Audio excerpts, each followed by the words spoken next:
Guys, pinuntahan namin yung ate ni Wilson. Ayun nga. At gumala tayo. So, ayan. Ang daming mga isda dito. Ang gaganda ng mga aquarium nila. Yung mga isda, ang gaganda din. Nakakatuwang pagmasdan. Iba-iba yung kulay. May alaga rin si Wilson na na isda dito sa bahay. Ang gaganda ng mga aquarium. Ang mamahal ng mga aquarium nila. Yung maliliit, mga libo-libo na siya. Pero maganda naman kasi may kasama na yung dinesignan na nila. So lalagyan mo na lang, pag inuwi mo siya, lalagyan mo na lang ng tubig, ganyan. Ang ganda, 'di ba? Oh. Ito guys, may mga sulat siya, kaso nga lang, syempre, hindi naman natin maintindihan, kaya binidyo-video ko lang. Ang ganda ng pagkaputi ng isda na ito. May nakasulat din dyan, yung mga sulat dyan, yung price niya, kung magkano. Tapos, may mga Chinese siya na sulat, siguro, pangalan niya ng isda, ayun. Nanguhula ako kasi hindi ko talaga maintindihan kung ano yung mga sulat niya. Pasensya na guys, kasi nung nag-aral ako, hindi talaga siya pumapasok sa utak ko ang Chinese nila. Ang hirap talaga, kaya sinukuan din ako ng teacher ko at sumuko na rin talaga ako kasi lagi na lang niyang tinasabi sa akin, tanungin mo yung yung asawa mo, ganyan siya guys.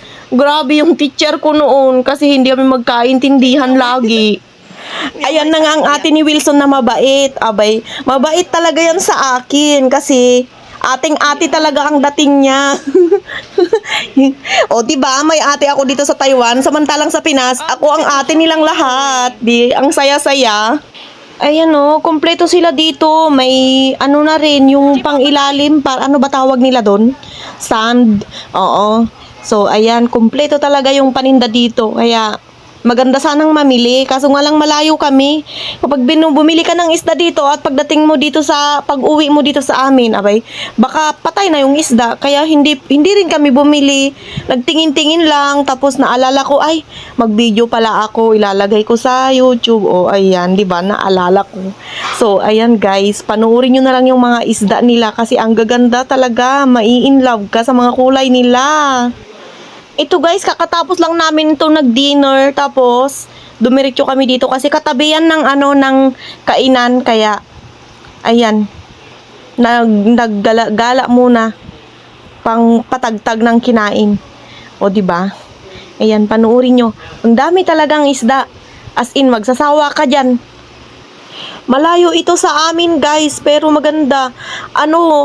Nung tapos na namin dito, may pinuntahan kami na overlooking view. So sa susunod i-upload ko siya. Tapos sa sakyan kami natulog, o di ba? Nagtitipid, wala na tayong pang hotel. Kasi mahal ang hotel pag Saturday, Sunday. Isa pa, pag wala kang reservation dito, guys, mahirapan ka talagang maghanap ng matutulugan. Kaya, yun, sabi ko sa asawa ko, dito na tayo sa sasakyan matulog kay okay lang naman. Ayan. So tipid-tipid na nga, o di ba? Okay naman siya. Maganda pa yung view ng overlooking na 'yon. Ayan yellow ang kulay ng isda, ang ganda, di ba? At tapos yan, may mga pula. Ayan, ang dami-dami nilang iba-ibang kulay. Meron dito yung inaalagaan ni Wilson. Dito sa amin, meron dito sa bahay. Yung kulay orange pero iba siya.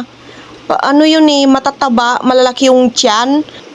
Itong isda na to, malalaki na to guys. Mahal to. Parang sarap ulamin Pero sila dito, inaalagaan lang nila, hindi nila inuulam.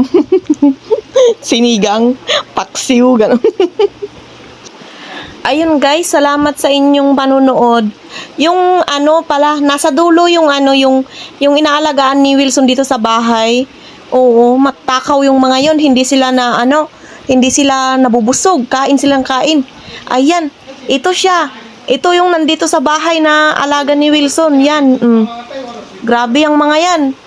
Kain lang kain, basta pakainin mo, kumakain lang sila lagi. Ayan hindi sila takot sa tao. Ayan, pag nakita nila yung kamay ko, pumunta na silang lahat.